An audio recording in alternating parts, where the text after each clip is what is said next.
the Nutty Knife Guy. No, I haven't posted in a while. Again, life, and I got sick, but I'm back. And I got something really cool. Told you guys this was coming. Very soon, you will behold the Ray Chlinsky, aka Nutty Knife Guy, designed Blessed Warrior fighting knife. I ordered this about 2 months ago, got it 2 days ago, and am very pleased. Are you ready? Here it comes. Dun, dun, dun, dun. The Blessed Warrior fighting knife, designed by yours truly.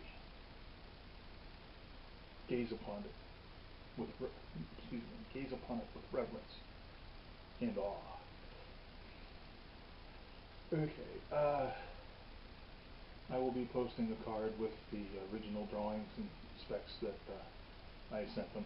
There was some give and take with the craftsman. A lot of it was cosmetic. The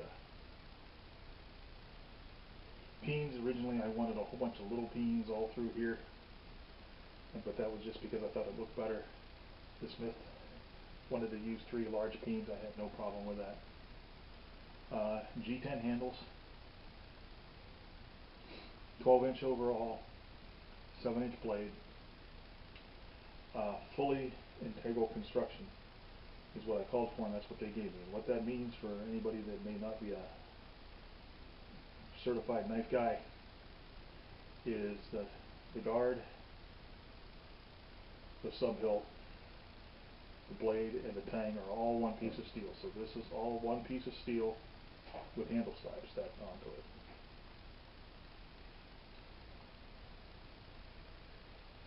Um, 5 millimeters at the base thickness at the retasso and the hilt, and also 5 millimeters through the center of the blade.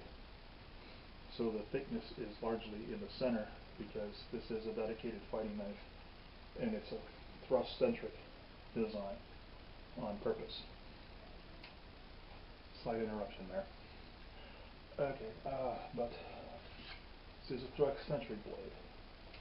Bam, bam, bam. Now a cane cut, it's nice and sharp, very sharp as it came. But I live in Ohio, and 3 or 4 months out of the year it can get freeze the snot in your nose cold here, and you're going to have people wearing really, really thick clothing and layers. So, and you are not going to be able to slash through a nice Carhartt hunting jacket, especially when you have maybe a sweatshirt or a sweater underneath it. You're not going to slash through it. So, in a personal protection situation, when your life is threatened and you are using something like this as a defensive implement, it's going to be the point that gets through, not the edge. This was made for me by Kukuri House. It's a Kukuri House in Nepal that spells it slightly differently. I'll put a link in the video in the comments. They specialize in kukuris, but they will custom make anything. You just go design your own kukuri, and they'll put in the comments what you want. I sent them detailed drawings and a colored artist rendering from mine. I am in general quite pleased. They did make some changes, as I said, but nothing major. The overall design that I wanted was followed.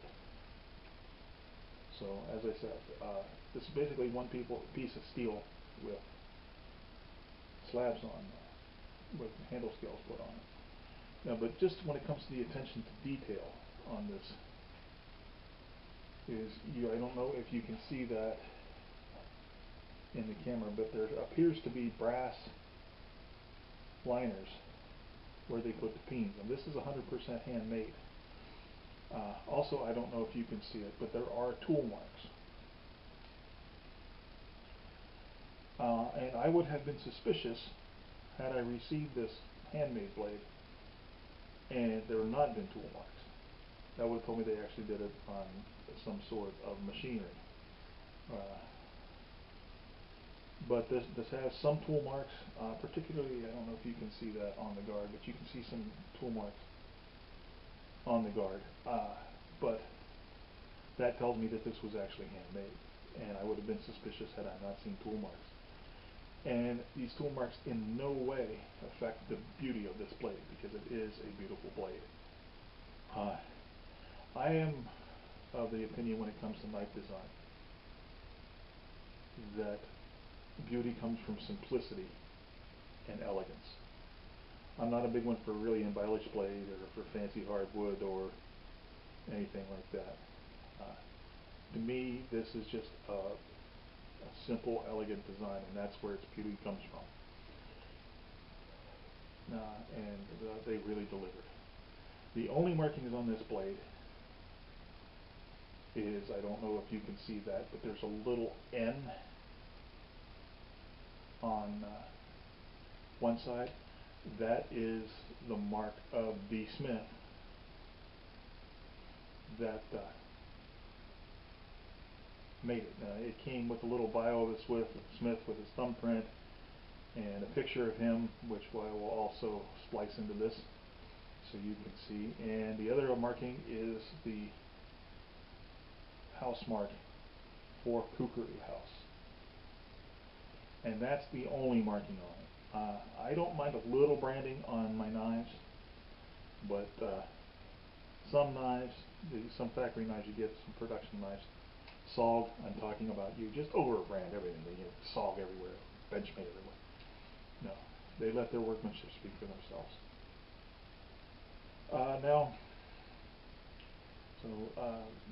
As I said, I am quite pleased.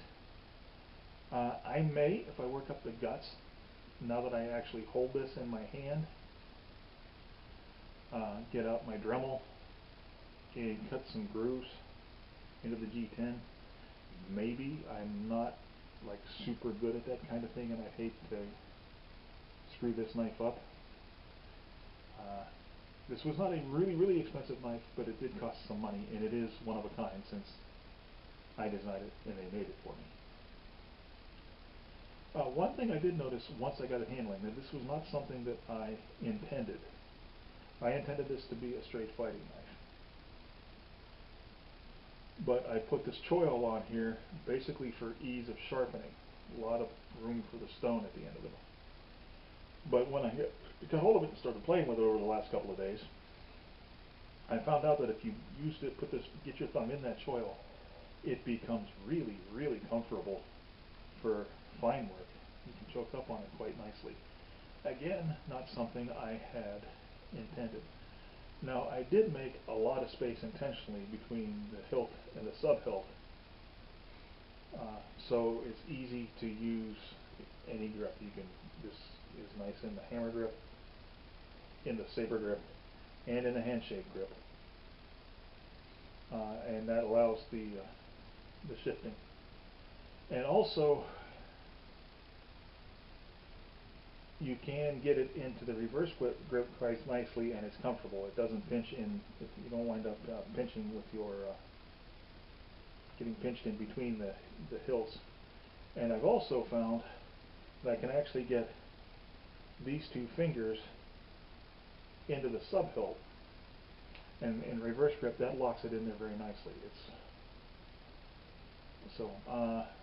The knife itself really is a work of art. I can't say enough about the Kukuri House and the smith, whose name escapes me and I probably wouldn't be able to pronounce anyway, but you will see his bio in this video, and I will try to pronounce it at the end. Stay tuned. Alright, now we'll have a look at the sheath, which I have to take off my belt to show you. Now, I mounted this on a tech lock. It's a little wide for a tech lock, so I just use zip ties. I like zip ties better than screws anyway. Now, I'll show you a before picture before I took it apart and put it on the tech lock.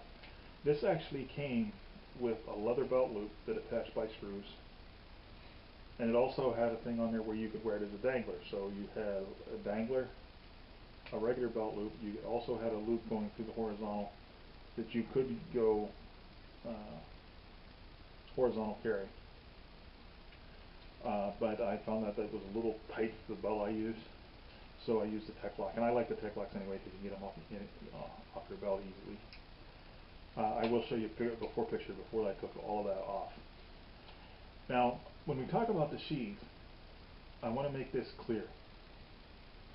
Anything negative that I have to say about the sheath is on me, because while I gave them a lot of details about how I wanted the knife, I was not very descriptive at all when it came to the sheath. The only thing I told them I wanted in the sheath was that it had to be Kydex, and I had to be able to carry it horizontally, and that's it.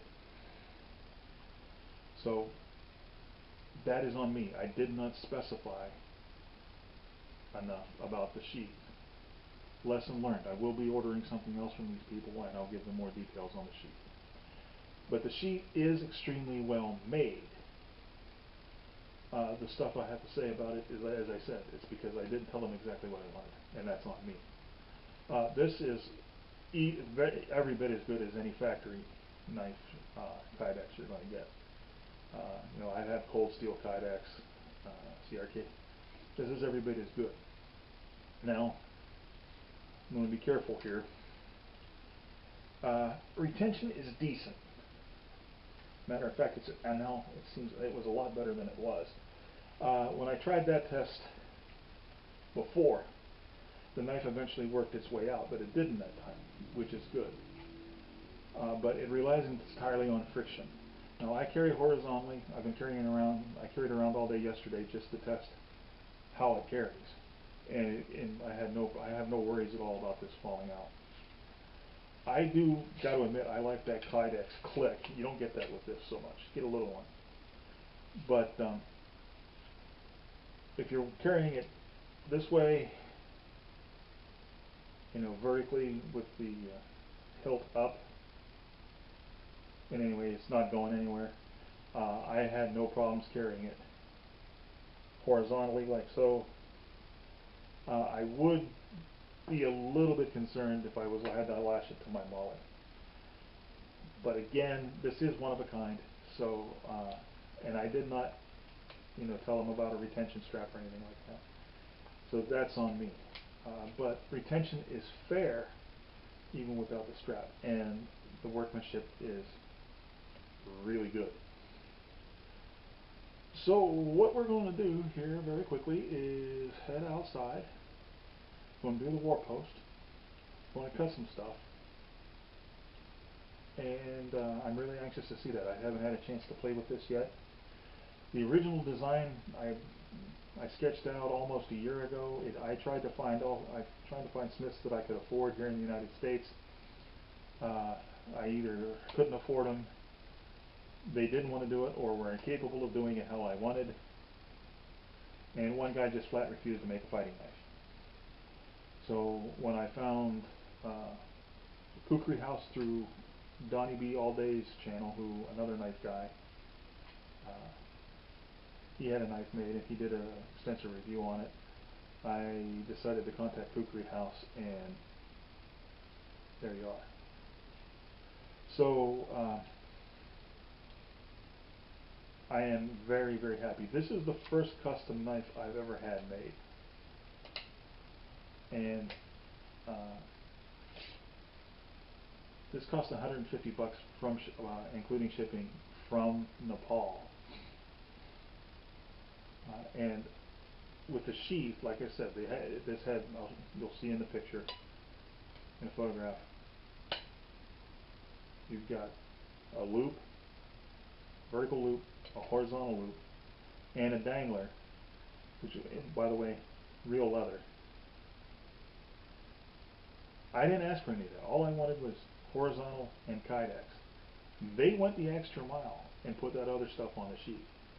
They didn't have to do that. You're not going to find that kind of attention to detail just anyone. I mean, these guys go the extra mile. Their customer service was fantastic. There's probably 25 or 30 emails, them asking me questions about my design. If they were going to make a change, they asked me first. They bent over backwards to get me what I wanted. I really enjoyed my customer experience with this company. And once again, everything will be down in the comments. But to me, this is the ultimate fighting knife. And I suppose I'm biased because, as I said, I'm the one that designed this out. But I don't think you could go wrong with these guys. These guys will do you right. Donnie B all day was very pleased with his. I am very pleased with mine.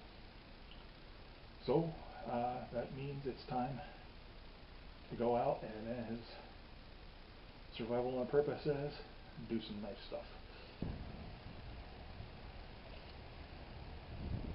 Okay, we're at the 4-post. Let's see how she handles.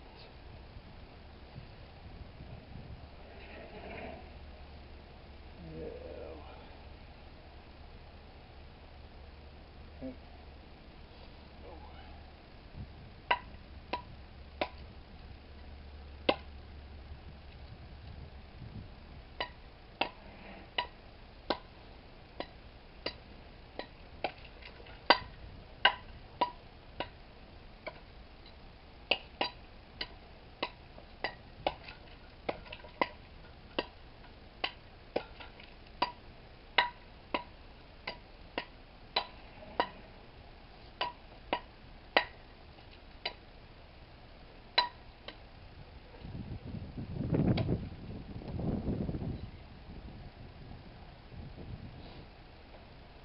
Okay, not too shabby.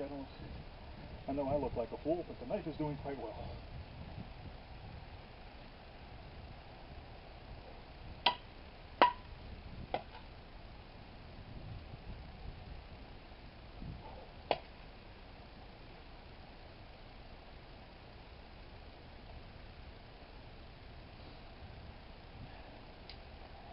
Okay, incidentally, I didn't mention 5160 spring steel.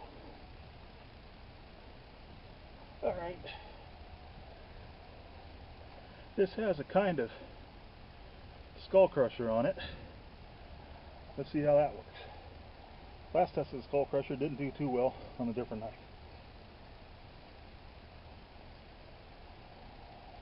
And I guess I'll have to do it this way.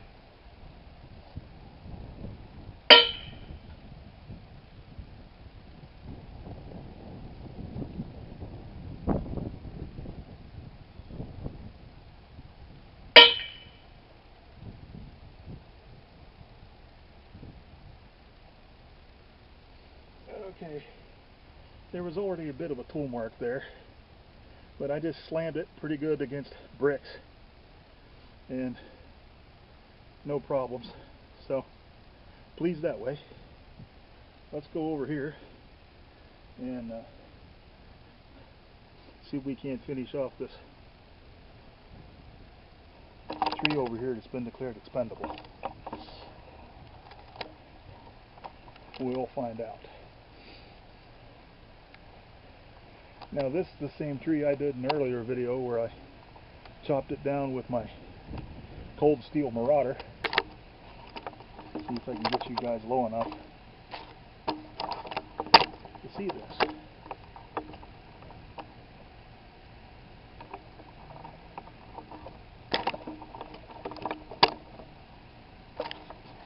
And we'll find out.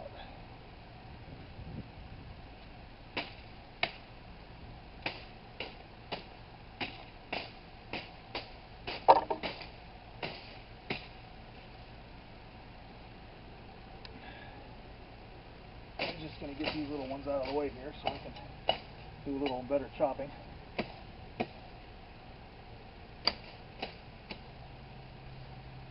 Okay, now let's see what she can do. If you can see it all. I'm going to have to hold you guys with one hand and try that way.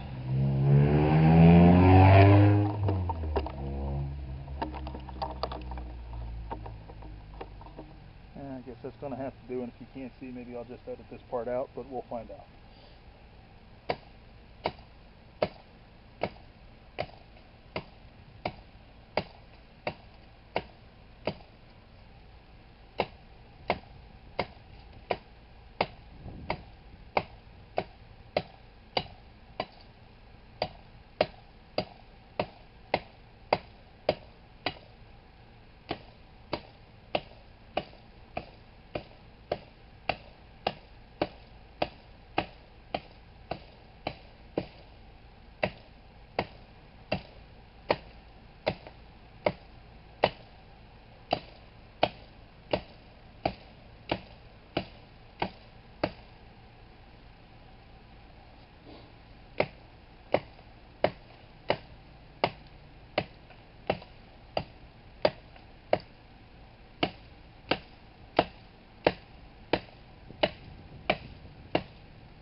I'm going to reposition here a little bit.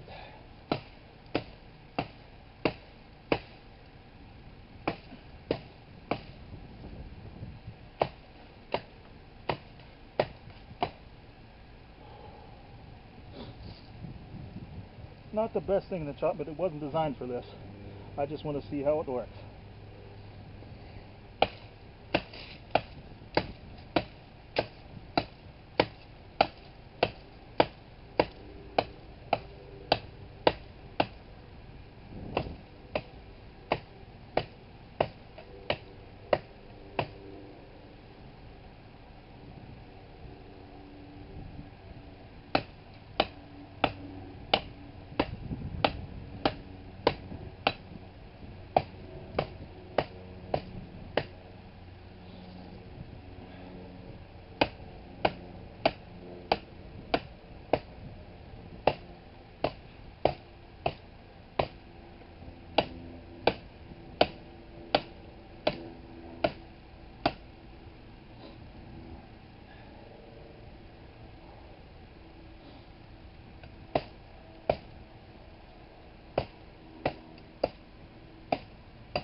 Alright, I don't know if you saw all of that, but that's a pretty thing. And for a 7-inch blade, it's pretty light, not designed to chop. It got the job done.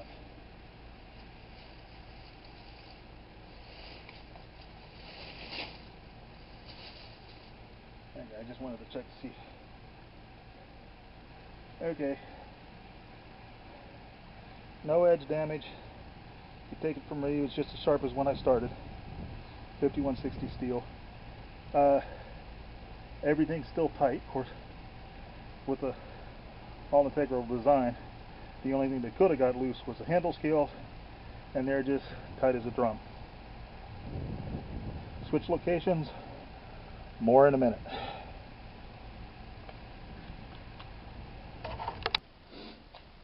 Okay, we've done the chopping and we've done some cutting, and I really need to practice with my blades more. Falling down the stairs and walking with a cane are no excuse for that, but I'm going to use it anyway. Okay, let's see how she handles, even though she's not supposed to. As I said, this choil really feels nice. Let's make us a vampire deterrent.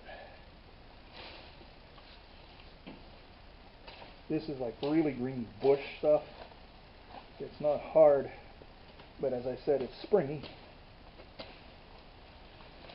So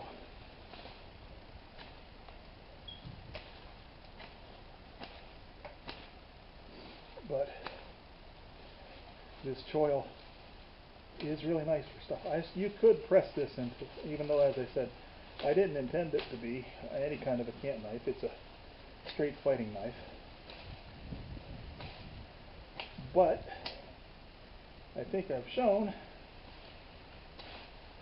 that you could use it for camp knife tips if you absolutely had to.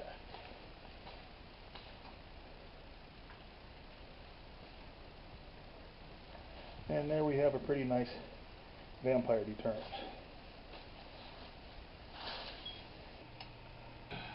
Okay, folks. It has faced the war post. It has chopped down a sapling. It has cut back the forces of whatever the hell kind of plant that was out there, and came along swimmingly. As I said, 5160 spring steel, and so I really didn't expect it not to hold up, except this was a new company. It's very well, had a very good reputation for quality, but the best steel could be screwed up with a bad heat treat. This is a very good heat treat. Absolutely solid. As I said, it's integral. The whole thing is one piece. Tang, blade, guard, and sub-hilt. So, I mean, this is, I wanted it to be able to take punishment. And it did. Now, as I said, it can be, I think you could press this in as a camp knife. It's not what it's for. It is a fighting knife.